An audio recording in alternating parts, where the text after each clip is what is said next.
यो देशमा 8वटा ब्याङ्क भयो नि पुग्छ। पहिले जस्तो ब्याङ्क्सहरूको त्यो 20%, 25% डिभिडेन्ड दिने डेज आर ओभर। सो ब्याङ्क्सको चाहिँ average return on equity of all the banks I think मैले लास्ट हेर्दाखेरि 14.5%मा थियो जस्तो लाग्छ, मेबी लेस नाउ।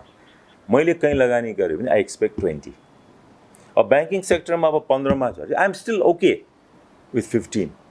भोलि 10मा आयो भने के गर्ने? 10मा आयो भने त 100% म डाइभर्स गर्छु म। इभेन्चुली आई थिङ्क यो देशमा 8वटा ब्याङ्क भयो नि पुग्छ।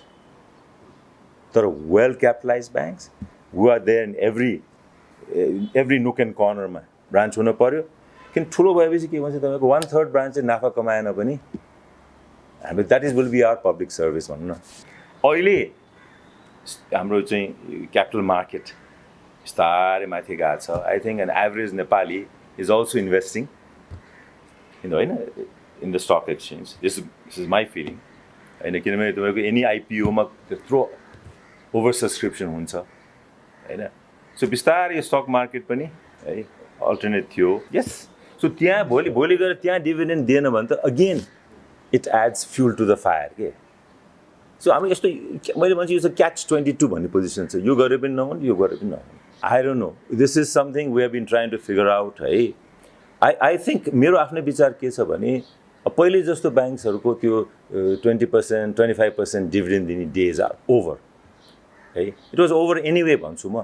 तपाईँको रिटर्न्स अन ब्याङ्कको इक्विटी तपाईँको एनालिसिस गर्नुहोस् न, लास्ट 5 इयर्स आरओई तपाईँको बिस्तारै डिक्लाइन भइरहेछ होइन। फेरि के भने लास्ट 2-3 इयर्स हाम्रो गभर्मेन्टले चाहिँ के भने यो सेक्टरमा जाऊ, यहाँ जाऊ, त्यो जाऊ, प्रोडक्टिभ सेक्टर बाहेक डिप्राइभ सेक्टरमा जाऊ, यहाँ ब्रान्च खोल, त्यहाँ खोल। फेरि हामीहरूको चाहिँ मिनिमम वेजेस, त्यसले गर्दाखेरि कस्ट हेज गन, हाम्रो कन्ट्रोलमै छैन कस्टहरू होइन। ब्रान्च चाहिँ त्यत्रो खोल्न पर्यो है। सो ब्याङ्क्सको चाहिँ average return on equity of all the banks I think मैले लास्ट हेर्दाखेरि 14.5%मा थियो जस्तो लाग्छ, मेबी लेस नाउ।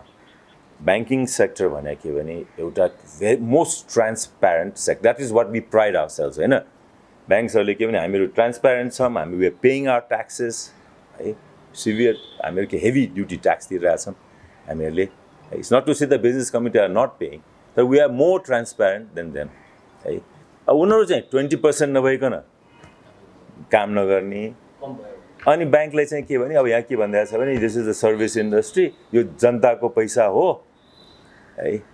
अब जनताको पैसा हो भने त्यसो गभर्मेन्ट ब्याङ्क गरोस्, गभर्मेन्ट ब्याङ्क होस् नि। म त I have already shed this, if government says this is service, this is the government money, then let there be only government banks.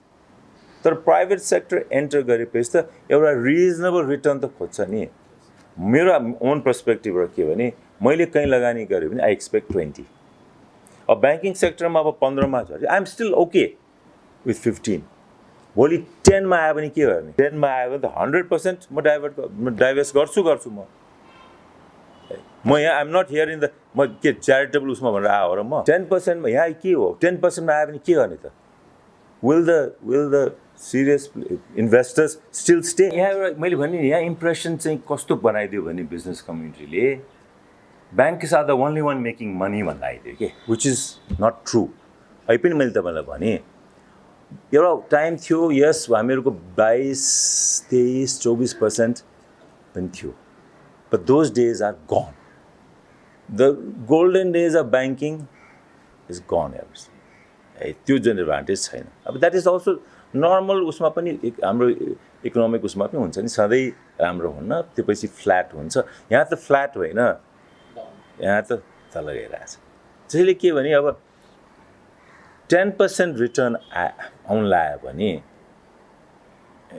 अब म खालि आइएम अ ब्याङ्कर ऊ भनेर जानु, मेरो पनि त we have our responsibility to the family. ऊ त्यो त्यही लगानीबाट हामीहरूको चाहिँ घर चल्छ होइन, अरू इन्भेस्टमेन्ट चल्छ। अब मैले भने 10%मा 15%मा सम्म आइएम ओके, किन I don't look at 20-25% return, किन अहिले अनरियलिस्टिक रिटर्नमा हेर्दैन।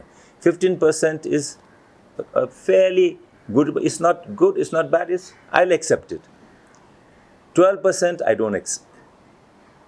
So मलाई त बेन्चमार्क 12% भन्दा मुनि गयो भने then we seriously have to think. We seriously have to think.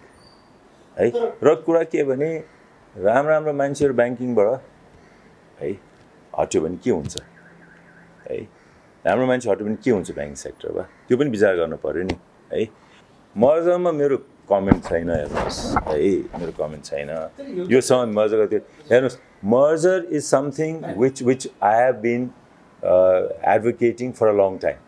Eventually I think यो देशमा 8वटा ब्याङ्क भयो भने पुग्छ तर well capitalized banks who are there in every nook and corner मा ब्रान्च हुन पर्यो किन ठुलो भएपछि के भन्छ तपाईको 1/3 ब्रान्च चाहिँ नाफा कमाएन पनि हामी that is will be our public service भन्नु न अब हामी जस्तो ब्याङ्क त यति टाइटली अपरेट गरेका छौँ अब हेर्नु सिक्युरिटी दिनै पर्यो है अब फ्युलहरू is going up rental is going up तपाईँ हेर्नुभयो भने हरेक टाउनमा जानुहोस् जहाँ पनि खाली फर्स्ट फ्लोरमा खाली ब्याङ्क र फाइनेन्सियल इन्स्टिट्युसन लिएर आएको छ इज द्याट नेसेसरी तपाईँ एटिएम हेर्नुहोस् न ल एटिएम ल्याएको छ त्यो जस्तो मूर्खता त्यही एटिएम ब्याङ्कले सेयर गर्यो हुन्न 7वटा एटिएम कोही ठाउँमा त 10वटा एटिएम छ है जहिले के भने अब कस्ट घटाउनै पर्छ कस्ट घटाउने कसरी अब मैले यहाँ घटाउन सक्दिनँ कि मैले सिक्युरिटी इन्सुरेन्स छ